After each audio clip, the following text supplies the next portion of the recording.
اہرام مصر کے بارے میں جو ذکر کیا جاتا ہے وہ دنیا کی تاریخ میں سب سے پرانی تعمیرات میں سے ایک ہے۔ یہ مصر کے درمیانی علاقے میں واقع ہے اور انہیں ابھی تک دنیا کی 8 عجائب میں شمار کیا جاتا ہے۔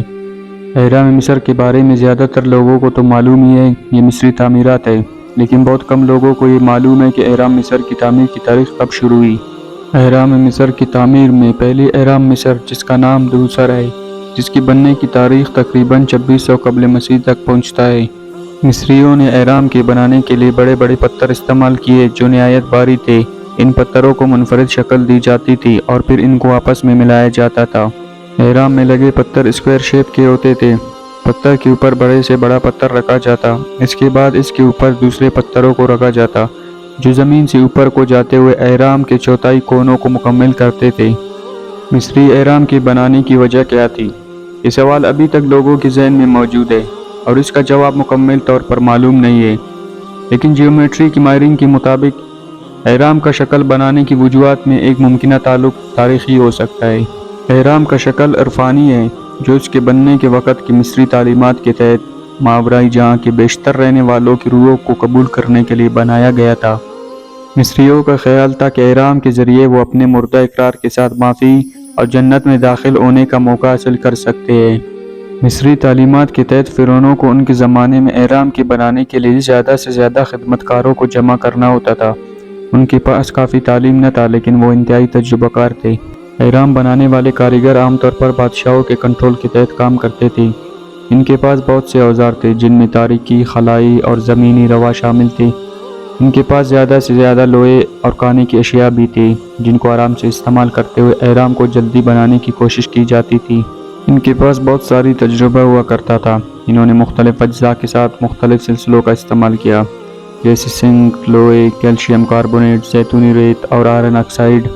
اس کے علاوہ مصریوں کا یقین تھا کہ بادشاہ کے مردہ اقرار کو اپنے بیت المقدس میں برقرار رکھنا ایک نفع کی بات ہے، اسی لیے وہ بادشاہوں کو ویرانی جگہوں پر دفن کرنے کے بجائے ان کو اہرام میں دفنانا زیادہ بہتر سمجھتے تھے۔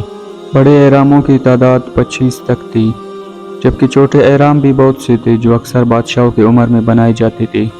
مصری تعلیمات میں اہراموں کی تعریف بہت کی جاتی ہے۔ سب سے بہترین اہرام کا کاروبار فرعون خوفو کے مقبرے کے لیے، جو قاہرہ کے قریب تھی۔ اس کی چوٹی 148 میٹر تک بلند تھی۔ اگلے بہترین اہرام فرعون کیفرین کی مقبرے ہے جو خوفو کے بعد بنائی گئی تھی۔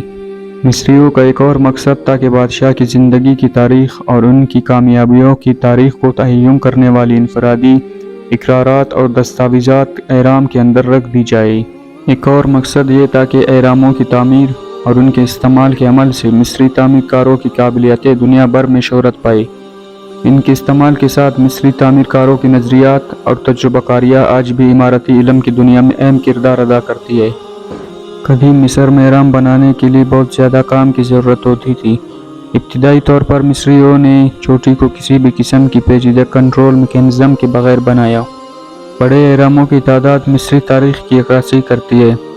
بعض اہراموں کی بناوٹ میں ایک سے زیادہ بادشاہ کا حصہ تھا، جبکہ دیگر اہرام صرف ایک بادشاہ کے لیے بنائے جاتے تھے۔ آج تک اہراموں کی بناوٹ اور قدیم مصری عمارتی علم کے اصولوں کو سمجھنے کی کوشش کی جا رہی ہے۔ اس کے علاوہ مصریوں کو ہر سطح پر تعلیم دی گئی تھی۔ تعلیم کے ذریعے وہ ماہرین، انجینئرز، کاریگر اور ایجاد کرنے والے بنے جو اہرام بنانے میں بڑی حد تک مدد دیتے تھے۔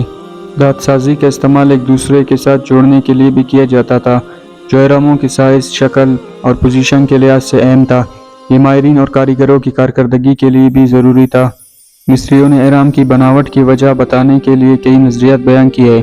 بعض لوگوں کے خیال میں اہرام بادشاہوں کے لیے قبروں کی حیثیت رکھتے تھے، جبکہ دیگر لوگوں کا یہ خیال تھا کہ اہرامیں آسمانی تعلیمات کے ساتھ جڑی ہوئی تھیں اور ان کا استعمال جادوگری میں کیا جاتا تھا۔ اہراموں کے سفر کے دوران بہت سے لوگ انہیں دیکھنے اور ان کے بارے میں سیکھنے کے لیے جاتے ہیں۔ لائف سائنس اردو کے معزز دوستوں کے لیے ہمارا فیس بک پیج اور یوٹیوب چینل ایک مثال ہے۔ اس پر آج کل کی تازہ ترین ڈسکوریز اور گزرے وقتوں کی جانکاری حاصل کر سکتے ہیں۔ فالو اور سبسکرائب کرنا نہ بھولیں۔